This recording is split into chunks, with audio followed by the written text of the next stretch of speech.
Hello friends, मैं अंबिका कुमारी स्वागत करती हूँ आपके अपने चैनल पे। तो मॉडर्न हिस्ट्री को हम डिस्कस कर रहे हैं और लगातार मैं आपको एक एक टॉपिक पे प्रैक्टिस करवा रही हूँ। तो आपका एक भी टॉपिक यहाँ पे स्किप नहीं होगा।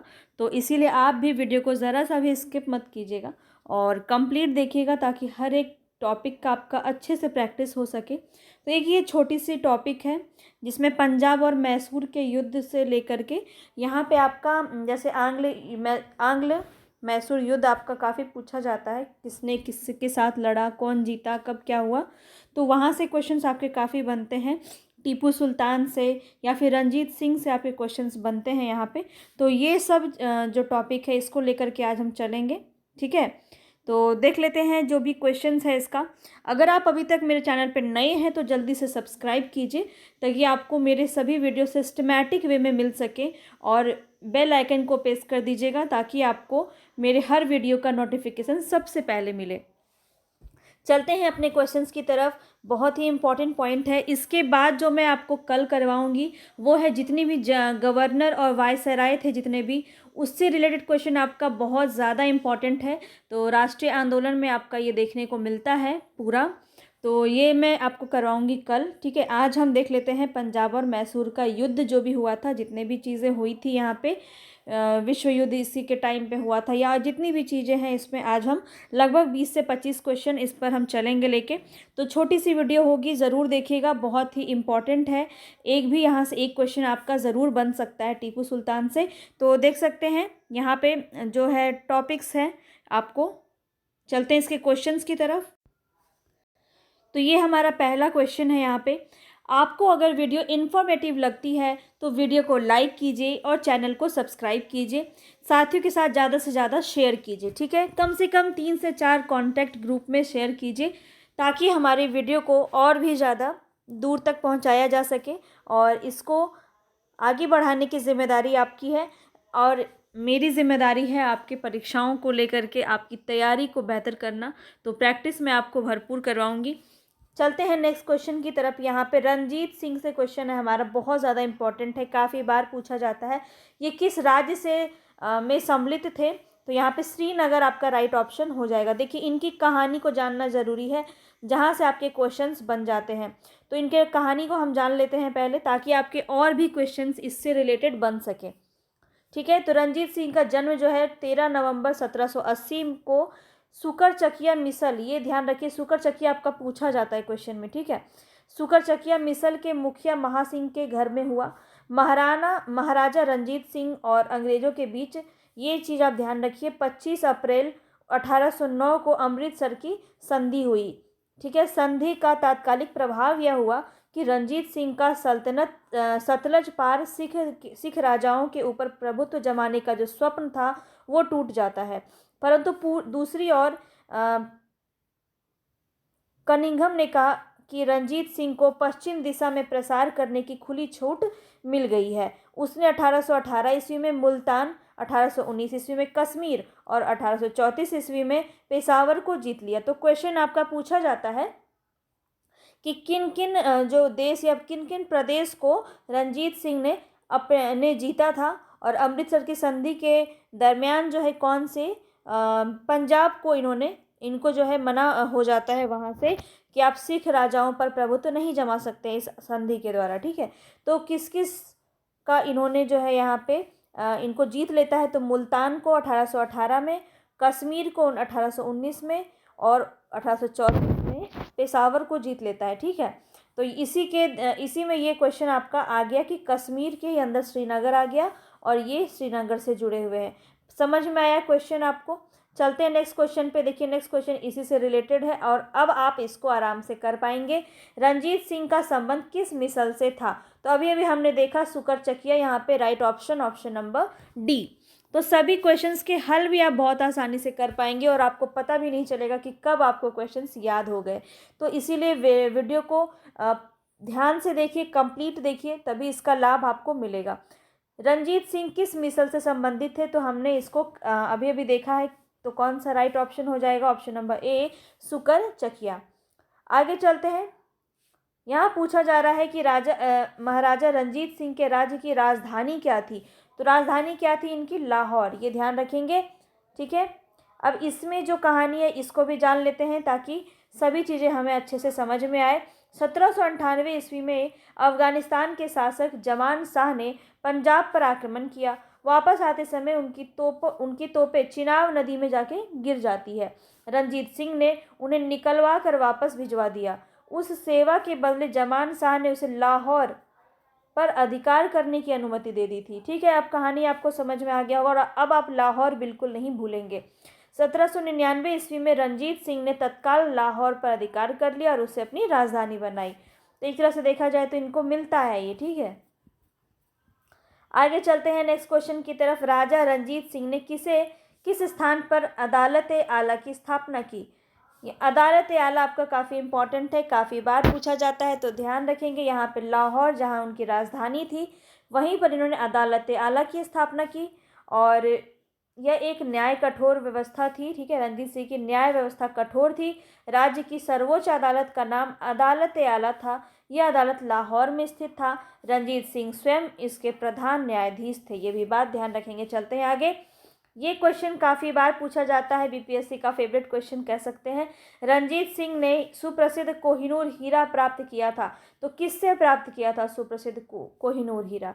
किससे प्राप्त किया था? शाहसूजा से। शाहसूजा से इन्होंने प्राप्त किया था। ठीक है, आगे चलते हैं। यहाँ पे निम्नलिखित में से किसने कहा कि ईश्वर की इच्छा थी कि मैं सब धर्मों को एक निगाह से देखूं, इसलिए उसने दूसरी आंख की रोशनी ले ली? तो इनका एक ही आंख था यहाँ पे। राजा रंजीत सिंह, महाराजा रंजीत सिंह यहाँ पे राइट ऑप्शन हो जाएगा। ठीक है, तो क्या हुआ था यहाँ पे देख लेते हैं। 13 नवंबर 1780 को सुकरचकिया मिसल के मुखिया महासिंह के घर हुआ था इनका जन्म और 12 वर्ष के ही थे जो इनके पिता का देहांत हो जाता है। 1792 से 1797 ईस्वी तक एक प्रतिशासन परिषद जिसमें उनकी माता, सास और दीवान लखपत राय थे वहाँ पे शासन का कार्य चलाते हैं और 1797 में उन्होंने समस्त कार्यभार स्वयं संभाल लिया। रंजीत सिंह ने लाहौर पर 1799 में, ठीक है, 1799 में लाहौर पर, अमृतसर पर 1805 में तथा फरीदकोट, मालेर कोटला, अम्बाला में विजय प्राप्त की 1808 ईस्वी में। रंजीत सिंह एक योग्य शासक थे और उनकी एक आंख ही थी, एक आंख उनका नहीं था, तो इसीलिए वो कहते थे कि मैं हर एक धर्म को एक ही निगाह से देखूं, इसीलिए ईश्वर ने उनकी दूसरी आंखें छीन ली। चलते हैं आगे नेक्स्ट क्वेश्चन पे। महाराजा रंजीत सिंह के उत्तराधिकारी कौन थे? उत्तराधिकारी कौन थे? तो यहाँ पे राइट ऑप्शन हो जाएगा खड़क सिंह। ठीक है, खड़क सिंह जो है उन्हीं का पुत्र था जो उनकी मृत्यु के बाद सिंहासन पर बैठता है। 1839 ईस्वी में 1839 ईस्वी में रंजीत सिंह की मृत्यु हो जाती है। ठीक है, चलते हैं आगे। सिख राज्य का अंतिम राजा कौन था? सिख राज्य का अंतिम राजा कौन था? तो यहाँ राइट ऑप्शन हो जाएगा दलीप सिंह। ठीक है, दलीप सिंह यहाँ पे राइट ऑप्शन हो जाएगा और अंतिम शासक माना जाता है सिख साम्राज्य का और 1843 से 1849 ईस्वी तक इसने शासन किया। आगे चलते हैं। पंजाब के पूर्व महाराजा दिलीप सिंह के विषय में निम्नलिखित में से कौन सा कथन सत्य है? तो सत्य इनका एक ही कथन है। 23 अक्टूबर 1893 ईस्वी को इनका निधन पेरिस में हो जाता है। बाकी बातें यहाँ पे इनके बारे में गलत कही गई है, तो यहाँ पे आप देख लीजिए, इनके बारे में थोड़ा सा जान लेते हैं। पंजाब के पूर्व महाराज दलीप सिंह का निधन 22 या कुछ स्रोतों के अनुसार 23 अक्टूबर भी माना जाता है। 1893 में पेरिस में यानी फ्रांस में हुआ। शेष कथन उनका गलत है। दलीप सिंह ने सिख धर्म छोड़कर ईसाई धर्म को अपनाया था, इसलिए रूस की यात्रा भी की थी। इनकी अंत्येष्टि इंग्लैंड में हुई। आगे चलते हैं। नेक्स्ट क्वेश्चन है सिख साम्राज्य के अंतिम शासक कौन थे? अगेन वही क्वेश्चन, दलीप सिंह यहाँ पे राइट ऑप्शन हो जाएगा। आगे चलते हैं। पंजाब के विलय के पश्चात पंजाब पर शासन करने के लिए निम्नलिखित में से 3 परिषद का सदस्य कौन था? देखिए, पंजाब जब विलय होता है तो यहाँ पे एक ग्रुप बनाया जाता है जिसमें 3 लोग शामिल होते हैं। तो हम सीधा इसका यहाँ एक्सप्लेनेशन पे चलते हैं। वैसे तो यहाँ पे अगर देखा जाए तो ए और डी आपका सही है। एमएच इलियट और एक थे रॉबर्ट गोमरी। आगे चलते यहाँ देख लेते हैं। देखिए, हम सभी जानते हैं लॉर्ड डलहौजी का ही शासन नीति था विलय नीति, ठीक है, जिसमें उन्होंने सभी जो है विलय कर दिया था सभी प्रदेश को अपने अंदर। तो पंजाब के ब्रिटिश साम्राज्य में विलय के बाद डलहौजी ने 1849 ईस्वी में पंजाब पर शासन करने के लिए 3 लोगों की एक परिषद का गठन किया, ठीक है, जो लोग एक गवर्नर या सूबेदार के तौर पर वहाँ पे शासन कर पाए, जिसमें सर हेनरी लॉरेंस को अध्यक्ष चुना गया, ठीक है। अध्यक्ष कौन था? तो सर हेनरी लॉरेंस तथा जॉन लॉरेंस और चार्ल्स ग्रेनविल मॉन्लेस ने को सदस्य के रूप में नियुक्त किया गया था। एमएच इलियट तथा रॉबर्ट मोंटगोमरी जो है इस सदस्य के संबंध नहीं थे, ठीक है। तो यहाँ पे राइट ऑप्शन ए और डी जो है आपका नहीं पूछ रहा था, तो गलत हो जाएगा। चलते हैं आगे नेक्स्ट क्वेश्चन पे।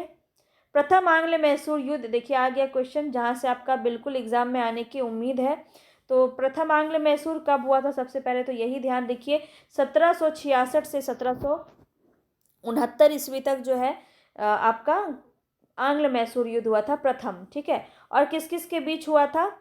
तो ये हैदर अली, यहाँ पे राइट ऑप्शन हो जाएगा ऑप्शन बी, हैदर अली, निजाम मराठा और अंग्रेज के बीच में ये युद्ध हुआ था, ठीक है। तो 3 लोगों ने मिलकर अंग्रेज के विरुद्ध ये युद्ध लड़ा था। यहाँ पे हम देख लेते हैं।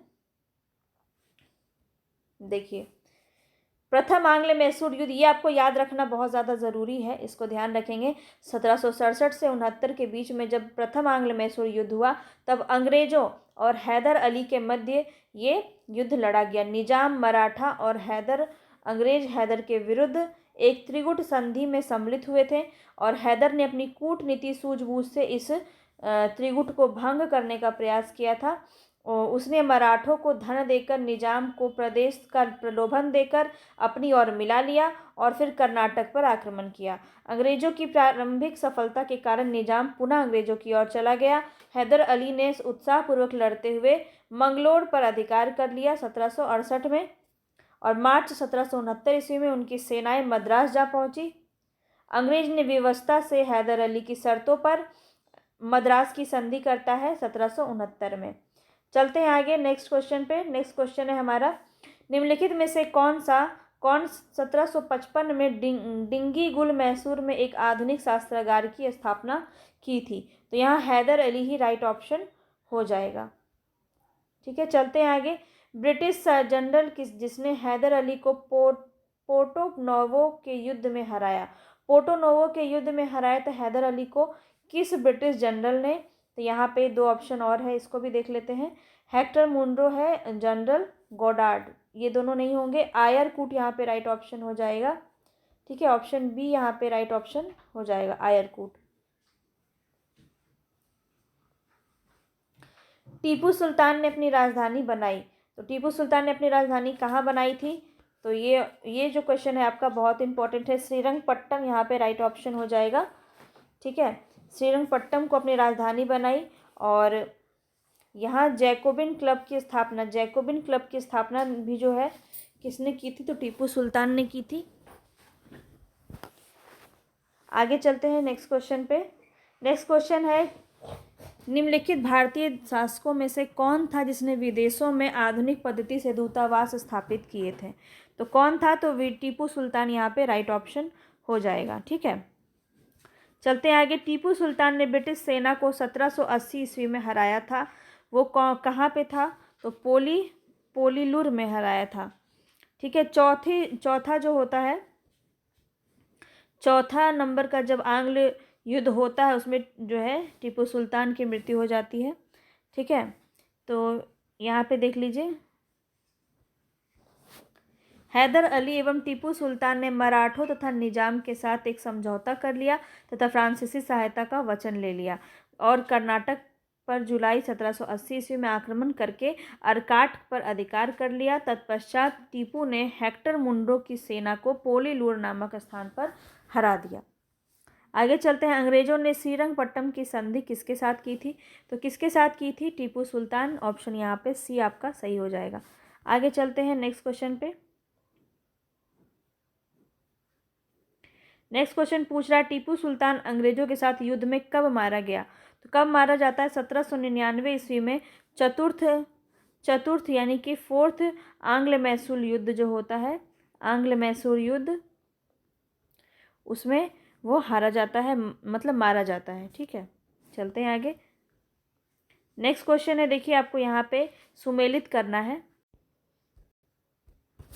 इसमें बताना है कौन सा सुमेलित है, मतलब कौन सा सही है। तो प्रथम आंग्ल मैसूर युद्ध में हैदर अली पराजित हुआ था, ये भी गलत है, जीत गया था। द्वितीय आंग्ल मैसूर युद्ध, हैदर अली ने अंग्रेजों को पराजित किया। देखिए यहाँ पे मंगलोर की संधि होती है और उसके द्वारा इसको संधि से समझौता किया जाता है। तृतीय आंग्ल युद्ध भी, ये भी गलत है। तृतीय आंग्ल युद्ध जो होता है उसमें टीपू सुल्तान युद्ध जीत जाता है, बिल्कुल भी नहीं, यहाँ पे टीपू सुल्तान की पराजय हो जाती है। ठीक है, और चौथा आंग्ल मैसूर युद्ध में टीपू पराजित होता है और युद्ध के उनकी मृत्यु हो जाती है, बिल्कुल। फोर्थ ऑप्शन आपका बिल्कुल सही है, डी ऑप्शन। ठीक है, किस आंग्ल मैसूर, ये आपका काफ़ी इंपॉर्टेंट है, इसको मैं ऐसा कर देती हूँ, आप इसका स्क्रीनशॉट ले सकते हैं। ठीक है, आप इसका चाहे तो स्क्रीनशॉट ले लीजिए। ठीक है, अब मैं आपको इसमें बता देती हूँ कि क्या क्या इंपॉर्टेंट है इसमें। प्रथम आंग्ल मैसूर युद्ध में डेट याद रखिए 1767 से 69, और इसमें गवर्नर कौन था, वेरेलस था, और मद्रास की संधि होती है। ठीक है, इस युद्ध के परिणाम स्वरूप 1769 में। और द्वितीय आंग्ल मैसूर युद्ध 1780 से 84, और वॉरेन हेस्टिंग इस समय जो है गवर्नर जनरल रहता है, और यह युद्ध 1784 में मंगलोर की संधि के द्वारा समाप्त होता है। तीसरा जो आंग्ल मैसूर युद्ध हुआ है, तीसरा आंग्ल मैसूर युद्ध में लॉर्ड कॉर्नवालिस उस समय गवर्नर जनरल था 1790 से 92 के बीच में, और टीपू सुल्तान जो है इसमें हार जाते हैं। ठीक है, और श्रीरंगपट्टम की संधि द्वारा ये समाप्त होता है, इसको भी ध्यान रखेंगे। और चौथा जो है यहाँ पे, चौथे में तो टीपू सुल्तान की मृत्यु हो जाती है 1799 ईस्वी में, और इस दौरान जो लॉर्ड वेलेस्ली है ये उस समय गवर्नर हुआ करता था, और 4 जनवरी 1799 में अंग्रेज सेना श्रीरंगपट्टम के दुर्ग को जीत लेता है और टीपू सुल्तान वीरगति को प्राप्त करते हैं। तो ये जो चारों आंग्ल मैसूर युद्ध है इसको आप ध्यान रखिए, यहाँ से क्वेश्चन आपका डेफिनेटली पूछा जाता है। और यहाँ पे देख लेते हैं, यहाँ पे देखिए सुमेलित करना है, बहुत ही इंपॉर्टेंट है ये क्वेश्चन। देखिए इस तरह के क्वेश्चन डेफिनेटली आपके बन सकते हैं एग्जाम में। तो यहाँ पे इलाहाबाद की संधि देख लीजिए 1765 ईस्वी में हुई थी। ठीक है, और मंगलोर की संधि देखा जाए तो 1784 ईस्वी में, सालबाई की संधि जो है 1782 में, और मद्रास की संधि जो हुई थी 1769 ईस्वी में। तो इस तरह से आप इसको ध्यान रखेंगे। ठीक है, चलते हैं आगे। बेगम समरू ने एक अति प्रसिद्ध चर्च का निर्माण किया था, बताना है कि कहाँ पे किया था। तो सरधना में किया था, सरधना यहाँ पे राइट ऑप्शन हो जाएगा। बेगम समरू 1750 से 1836 इनका समय माना जाता है, और एक अति प्रसिद्ध चर्च का निर्माण जो है मेरठ के निकट सरधना में इन्होंने करवाया था। चलते हैं आगे नेक्स्ट क्वेश्चन पे। नेक्स्ट क्वेश्चन पूछ रहा है यहाँ पे कौन सा कथन यहाँ पे सही नहीं है। तो इसका कथन हम देख लेते हैं। पहला है, अली मर्दान खान ने बंगाल में राजस्व कृषि पद्धति का प्रारंभ किया। तो बिल्कुल गलत, पहला ही क्वेश्चन आपका गलत हो गया। तो यही ऑप्शन आपका सही है, ऑप्शन ए ही आपका सही है यहाँ पे। कैसे, तो यहाँ पे जो है अली मर्दान खान को नहीं जाता है इसका श्रेय जाता है मुर्शिद कुली खान को। ठीक है, मुर्शिद कुली खान को जाता है इसका श्रेय। मुर्शिद कुली खान जो था बंगाल का, अगर देखा जाए तो अंतिम गवर्नर, और राजस्व कृषि पद्धति इन्होंने ही प्रारंभ की थी, मुर्शिद कुली खान ने। ठीक है, तो यहाँ पे अली मर्दान खान दिया हुआ है, इसीलिए ये ऑप्शन ही आपका गलत है। बाकी भी देख लीजिए, ध्यान रखेंगे, कथन यहाँ से कहीं से भी पूछा जा सकता है। महाराजा रंजीत सिंह ने लाहौर में तोपों के निर्माण के लिए आधुनिक ढलाई खाने की स्थापना की, बिल्कुल सही कथन है ये।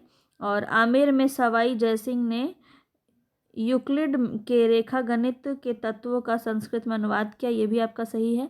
मैसूर में टीपू सुल्तान ने श्रृंगेरी मंदिर के देवी शारदा की मूर्ति के निर्माण के लिए धन दिया था, ये भी आपका बिल्कुल सही है। चलते हैं आगे नेक्स्ट क्वेश्चन, और आज का अंतिम क्वेश्चन है ये। आज का अंतिम क्वेश्चन है, काफ़ी इंपॉर्टेंट है, इसमें ध्यान देंगे। तो देख लेते हैं यहाँ पे कौन सा कथन सही है। पानीपत के तृतीय युद्ध में अहमद शाह अब्दाली ने इब्राहिम लोदी को पराजित किया। इब्राहिम लोदी कहाँ से आ गया यहाँ? तो पहला क्वेश्चन तो आपका गलत है। यहाँ पे देखिए इन्होंने जो है सदाशिव भाऊ जो था, सदाशिवराव भाऊ, ठीक है, इसको इन्होंने मराठाओं के सैनिकों को इन्होंने पराजित किया था। इसमें अगर देखा जाए तो ये सही हो जाता, लेकिन यहाँ पे इब्राहिम लोदी लिखा है, ये गलत हो जाएगा। तृतीय आंग्ल मैसूर युद्ध में टीपू सुल्तान की मृत्यु हो गई, ये भी गलत हो जाएगा। कब हुई थी? फोर्थ आंग्ल मैसूर युद्ध में हुई थी, ये भी आप ध्यान रखेंगे। प्लासी के युद्ध में सिराजुद्दौला की पराजय के लिए मीर कासिम ने अंग्रेजों के साथ मिलकर षड्यंत्र रचा। बिल्कुल, यहाँ पे जो मीर कासिम रहता है इसे ये धोखा दे देता है, ठीक है, और इसी की वजह से प्लासी के युद्ध में सिराजुद्दौला की पराजय हो जाती है। तो केवल 3 सही, यानी ऑप्शन बी आपका बिल्कुल सही है। तो यहाँ पे आप देख लीजिए, यहाँ पे तीसरी लड़ाई जो होती है और सदाशिव भावराव के नेतृत्व में मराठा सैनिकों की बुरी तरह से पराजय हो जाती है और बहुत सर्वनाश होता है इसके अंदर पानीपत की तीसरी लड़ाई में, ठीक है, बहुत सारे लोगों की मृत्यु हो जाती है। और तृतीय आंग्ल मैसूर युद्ध में टीपू सुल्तान केवल पराजित होता है, मरता नहीं है। मृत्यु जो है उनकी 4th नंबर पे होती है जब चौथा आंग्ल मैसूर युद्ध होता है 1799 में, ध्यान रखेंगे, ठीक है। और मीर जाफ़र अंग्रेज के साथ मिल के सिराजुद्दौला को धोखा दे देता है और इस तरह से पानीपत की तीसरी लड़ाई में वो हार जाता है। तो ये थी इसकी पूरी कहानी। तो उम्मीद है कि आपको समझ में आई होगी। कल का सेशन एकदम हिस्टोरिकल होने वाला है, क्योंकि कल जो है हम पूरा गवर्नर और वायसराय से लेकर क्वेश्चन करेंगे। काफ़ी इंपॉर्टेंट रहेगा कल का सेशन, तो बिल्कुल भी मिस ना करें, स्किप ना करें और वीडियो पर बने रहें। पसंद आया, इन्फॉर्मेटिव लगा तो लाइक ज़रूर कीजिएगा और सब्सक्राइब कर लीजिएगा ताकि मेरे लेटेस्ट वीडियो आपको मिलते रहें। मिलते हैं नेक्स्ट टॉपिक पे, तब तक के लिए धन्यवाद।